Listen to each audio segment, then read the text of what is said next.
And good morning once again, my brothers and sisters. Here we are for another Living Hope Today study. And today we are in Nehemiah chapter 3.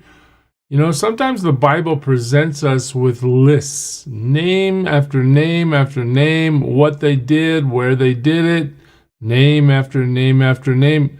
Have you ever gotten into one of those lists and wondered, why do I need to know all this? Well, I want to just bring up two things about these lists that are very important. One is that the Bible is giving us history.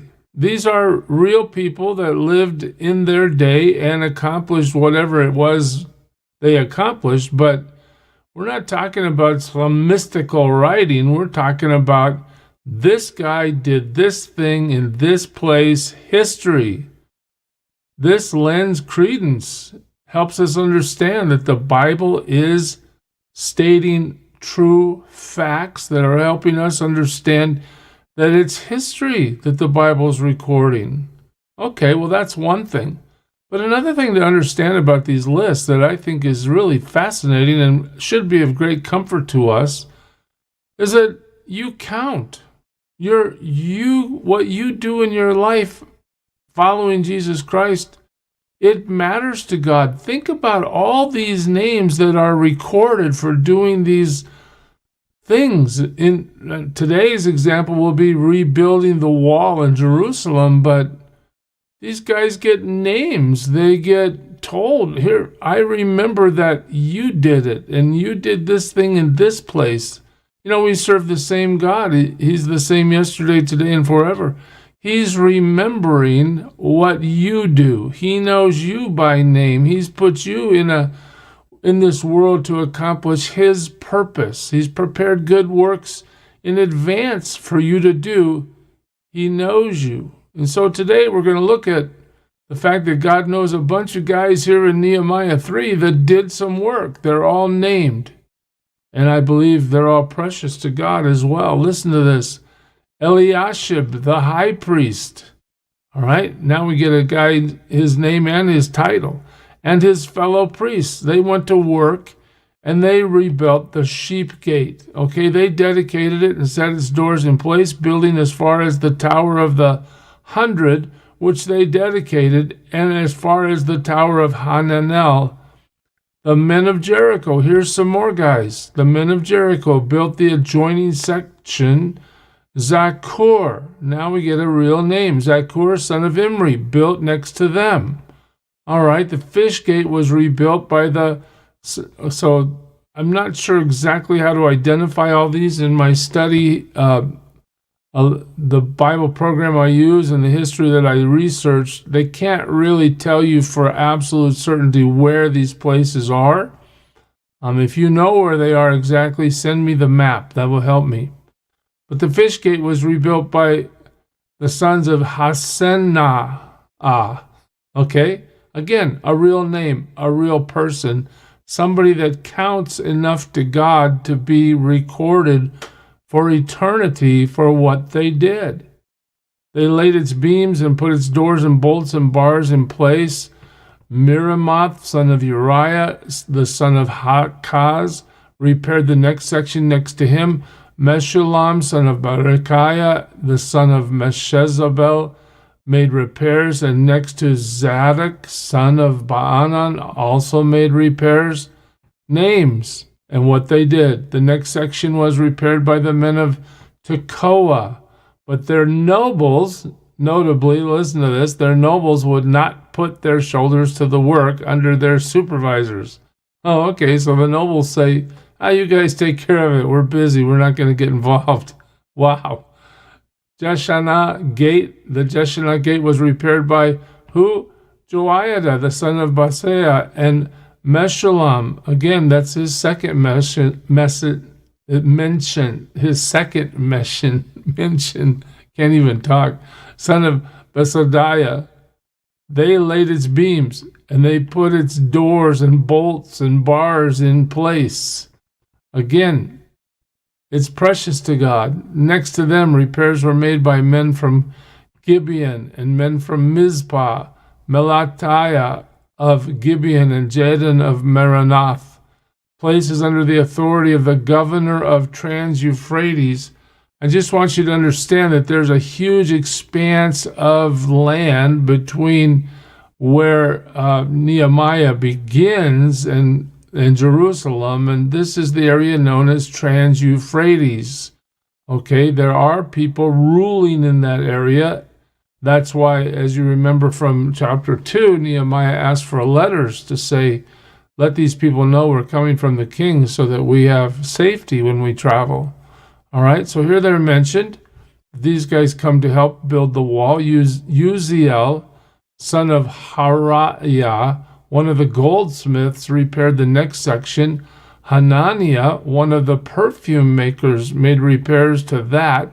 They restored Jerusalem as far as the broad wall. Rephaiah, son of Hur, ruler of a half-district of Jerusalem, repaired the next section. Adjoining this, Jediah, son of Harumphaath, made repairs opposite his house, and Hatson, son of Hashabaniah, made repairs next to him. Malchijah, son of Harim, and Hasub, son of Path Moab, repaired another section, and the Tower of the Ovens. Shallum, son of Haloshesh, ruler of a half-district of Jerusalem, repaired the next section with the help of his daughters. That's a curious comment, but the ladies want to work, and there's nothing against it in here. Go ahead, help us. The Valley Gate, again, was repaired by Hanan, and the residents of Zanoah, I should say. They rebuilt it and put its doors and bolts and bars in place. They also repaired 500 yards of the wall as far as the Dung Gate. Again, just notice how torn up Jerusalem has become due to the ravaging by Nebuchadnezzar and the subsequent 7 decades of neglect. The Dung Gate was repaired by Malchijah, son of Rechab, ruler of the district of Beth Hakerem. He rebuilt it and put its doors and bolts and bars in place. The Fountain Gate was repaired by Shallun, son of Kolhorzet, ruler of the district of Mizpah. He rebuilt it, roofing it over and putting its doors and bolts and bars in place. He also repaired the wall of the Pool of Siloam. You'll see that in John chapter 5. By the king's garden, as far as the steps going down from the city of David. Beyond him, Nehemiah, son of Azbuk. Nehemiah, son of Azbuk, ruler of a half-district of Bethsur, made repairs up to a point opposite the tombs of David, as far as the artificial pool and the house of the heroes. Again, these are markers that have largely been lost to history. Next to him, the repairs were made by the Levites under Rehum, son of Bani. So now we see the Levites getting involved under Rehum, son of Bani. Beside him, Hashabiah, ruler of half the district of Keilah, carried out repairs for his district. Next to him, the repairs were made by their countrymen under Benui, son of Henadad, ruler of the other half district of Keilah. Next to him, Ezer, son of Jeshua, ruler of Mizpah, repaired another section from a point facing the ascent to the armory as far as the angle. Next to him, Baruch, son of Zabai, zealously repaired another section. So Baruch is doing it with enthusiasm from the angle to the entrance of the house of Eliashib, the high priest. That's where we started, if you recall. Next to him, Meremoth, son of Uriah, son of Hakaz, repaired another section from the entrance of Eliashib's house to the end of it. The repairs next to him were made by the priests from the surrounding region. Beyond them, Benjamin and Hasub made repairs. Again, just notice the detail. In front of their house and next to them, Azariah, son of Maasai, the son of Anaiah, made repairs beside his house. Next to him, Benui, son of Henadad, repaired another section from Hazariah's house to the angle and the corner, and Palal, son of Uzziah, worked opposite the angle in the tower projecting from the upper palace near the court of the guard. Next to him, Pedaiah, son of Parash, and the temple servants living on the hill of Ophel. So now we have also servants of the temple. They made repairs to a point opposite the water gate toward the east and projecting tower. So here we have the water gate mentioned to us. Next to them, the men of Tekoa. Again, we've seen this. The men of Tekoa repaired another section from the great projecting tower to the wall of Ophel.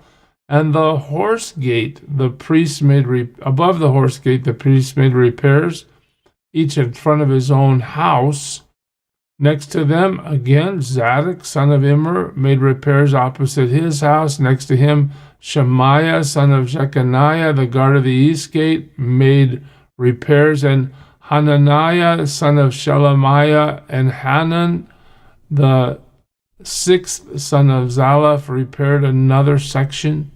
Next to them, Meshullam, again, son of Berechiah, made repairs opposite his living quarters. Next to him, Malchijah, one of the goldsmiths, made repairs as far as the house of the temple servants of the merchants and the merchants opposite the inspection gate, and as far as the room above the corner.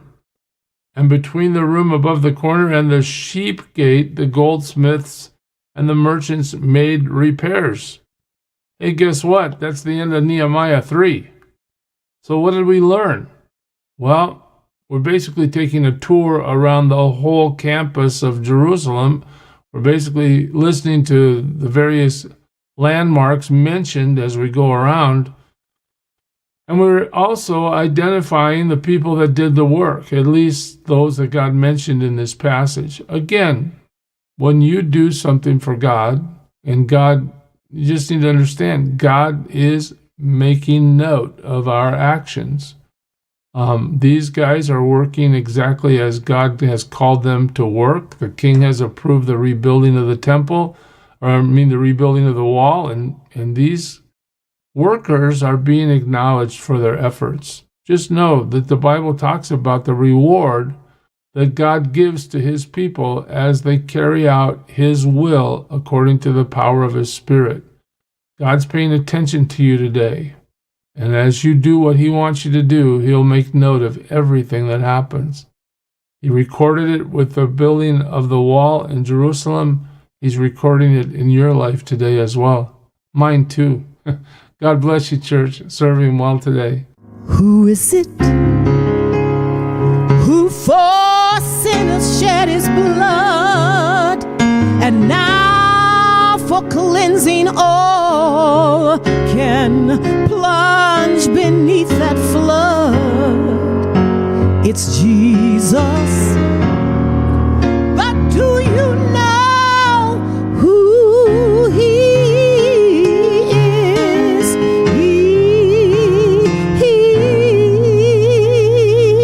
He's the image of the invisible God, and he's the brightness of his glory,